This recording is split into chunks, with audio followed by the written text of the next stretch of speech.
able to rest any players over the Sunday? So that's a strange question.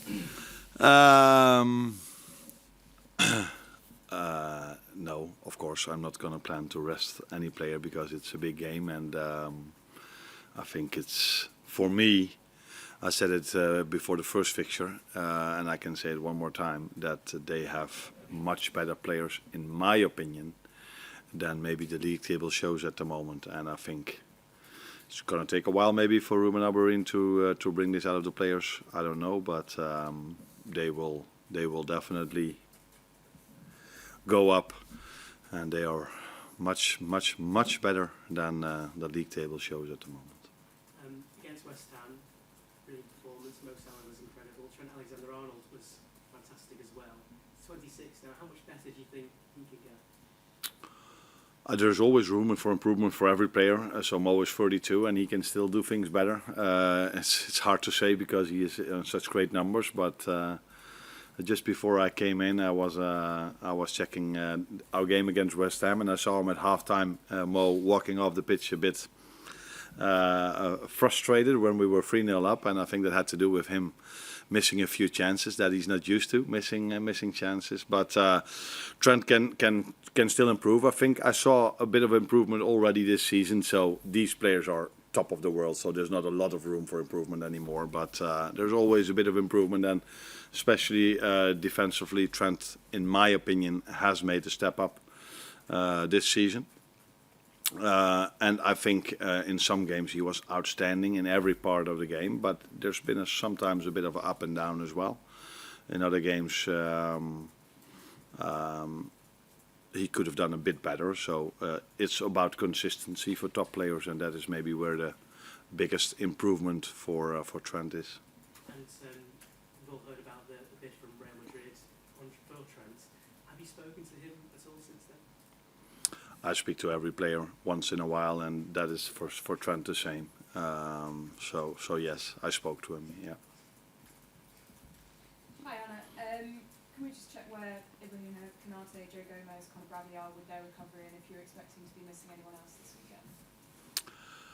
Yeah, Joe is of course not in a good place when it comes to his injury. He's out for a few weeks, that's for sure. And Conor and Ibu will train with us today for the first time. So yeah, curious and interested to see where they exactly are. Of course, they've worked hard to come back to the team, but it's always the next step is always how do you handle team sessions. So they will train with us today, the two of them. And the rest of the squad is in good shape as well? Yeah. Of course, they still have to come in, but we trained yesterday, and I assume everybody's fit. Although we're in a period of time where some people get sick as well, but nothing heard about that yet. So hopefully everybody's ready to be part of, except for Joe Gomez, to be part of the game on Sunday. You obviously took charge of this club in different circumstances to that of Ruben Amorim at Manchester United. But can you sympathise with the pressure that he's under as a manager, also taking charge of a Premier League club for the first time? I think every manager sympathises with every other manager, because we all know how much pressure this job brings. That's not different for him than for me or for any other manager that works in the Premier League or somewhere else around the world. This is a job where there's a lot of pressure. This is also something we like. Otherwise, we definitely must not do this. Like I said, he's done so well at Sporting Portugal that and again, I think he has a good squad of players as well. So he will eventually bring the best out of them. Mo Salah scored and provided 2 assists last time you two met. Top scorer in the Premier League as well. Is there a better player in the world right now than Mo Salah? That question I got after the West Ham game, and I think it's difficult to compare players. So I think if I only look at my own team, not to other teams, but Virgil also has an outstanding season. But yeah, he doesn't have the numbers like Mo because he's a defender. So it's difficult to judge players in different positions. But the numbers Mo has at the moment speaks for itself. And mostly when we talk about the best players in the world, we talk about attackers. So it's been for a long time Messi and Ronaldo, where we spoke about.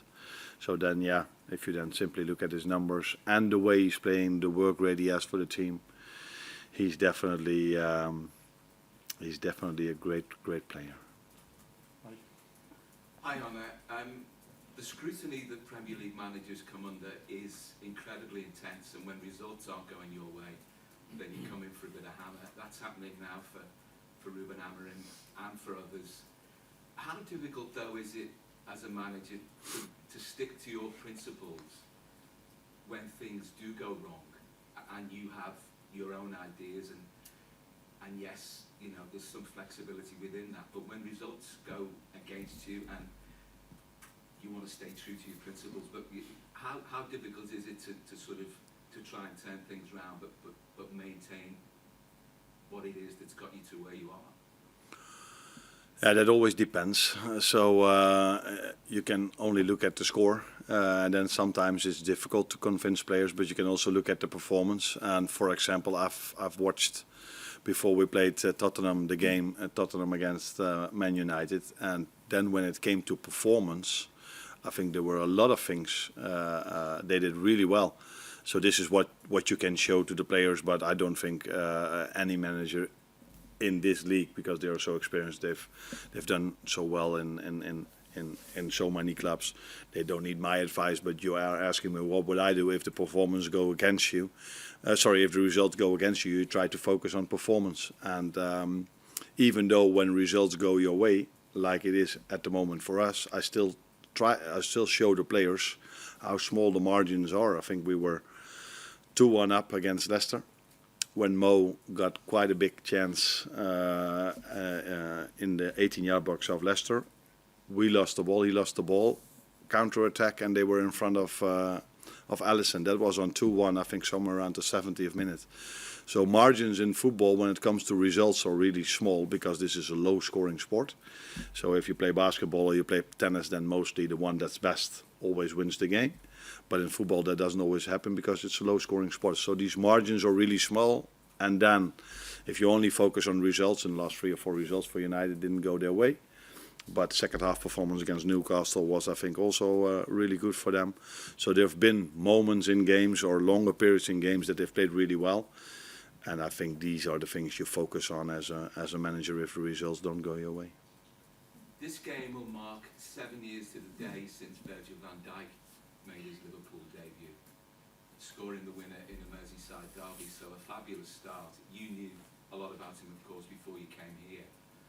What's enabled him to become the Rolls-Royce of the defender that he is? And even as he gets older, there appear to be so few blemishes to his game, and you can count the mistakes he makes almost on the fingers of one hand. What is it about him that makes him so special? Yeah, then I have to make a long list, because the best players in the world have so many great attributes. So I think Virgil has a lot of game intelligence. So he reads the game really well. He's big and strong. He's fast. I was impressed by his how he is in ball possession. So that was from the first session I did. I was, wow.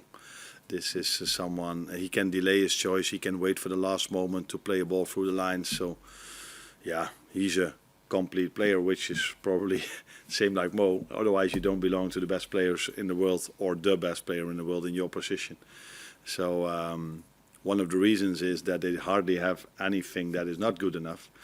Of course, even for Virgil, there are some things of his game we would like to see he could improve on a bit. Probably going to ask me what, but I'm telling Virgil this. But he's doing outstanding for us. And one of the things I didn't say now, but I said in many other press conferences, he's also the one that leads the team from start to finish. And with start to finish, I mean, if we go out on the training ground, the moment I blow my whistle and the exercise starts, I will hear for sure one player, and that's Virgil. So he brings a lot of positive energy to the club as well, and a lot of positive energy in the group. So he's done really well, but that is also the standard at this club. If you don't perform like this, then you're not good enough anymore to play for this club. So they have to keep staying at this level to play for this club, and that's what they've done. Mo and Virgil for 8 years now, maybe. Mo a bit longer. Mo was here longer already. Okay. Thank you. Rob? Arne, your squad has over 30 league winners' medals in it. How much stock do you put in that experience? How valuable do you see that being in the second half of the season? 30 league medal winners. That means that the whole team won the league 30 times. Is that what you mean? Different leagues. Yeah, and different. Yeah, maybe sometimes in the same team, but yeah, okay. 9 from the Premier League team in 1920, obviously still in the squad. Okay. How much difference does this make? That was your question. How much stock do you put in that? How valuable is that? It's always important that you have players that or staff members that know how to win things. But yeah, I would be surprised if I work at a club like Liverpool. You would have told me you don't have anyone who won the league in their career, because we are here one of the best clubs in the world. So probably it's normal that there are players over here that have won many things in their career.